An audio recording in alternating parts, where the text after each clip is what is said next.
Eto na naman mga kababayan, no? Panibagong trending na naman po ang pinag-uusapan ngayon dito sa social media dahil simula na po na malawakang reforma na ginawa ng ating mahal na Pangulo regarding po, no, sa investigasyon ng flood control. Oo. Dahil 'di ba nagsalita ang ating mahal na Pangulo na hindi nga merry ang Christmas nitong mga korap na to dahil hahabulin na nga, 'di ba?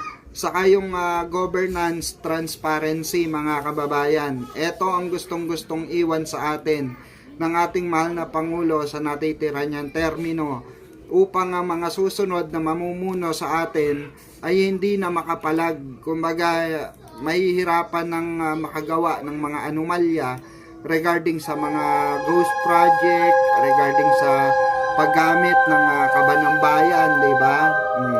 At handang habulin ng ating mahal na Pangulo lahat-lahat ng ng anomalya na pinasok ng mga kongresista, ng mga senador at kung sino pa yung mga kontraktor na kasama nitong mga ito, 'di ba? So ayan ang patunay mga kababayan na lahat ng makakabangga ni PBBM ay gagawin issue yan. Sigurado yan, kagaya nga nitong trending rin na di umano ay pagsisiwalat ni Saldico, no? Sa social media. Natatawa lang ako kasi social media talaga eh. Oo, no? Alam na alam eh, halatang propaganda, di ba? So, kayo nang bahala humusga mga kababayan kung sino ang paniniwalaan nyo. Yung mga sindikatong binabangga ni PBBM ng ating mahal na Pangulo o itong mga sindikato na ito, di ba? O si PBBM na lumalaban sa sindikato. Di ba? Ganun lang yon mga kababayan.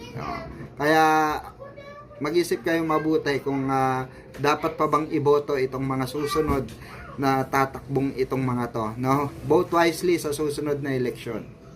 Ay nagpersonal kong na-inspeksyon ang mga iba't ibang flood control project. Napunta ako sa Iloilo, nakapunta ako sa Kalumpit at saka sa Baliwag. At doon maliwanag ay na isang mga halimbawa ng mga flood control project na hindi tinapos o ghost project talaga, hindi man naumpisahan at naging basehan ng ating pagtuloy-tuloy na pag-imbestiga. Noong September 2, nakumpiska ng Bureau of Customs ang 13 luxury vehicle ni Diskaya. At dahil sa irregularity sa importation at sa documentation, itong mga luxury vehicle na ito ay i-auction na.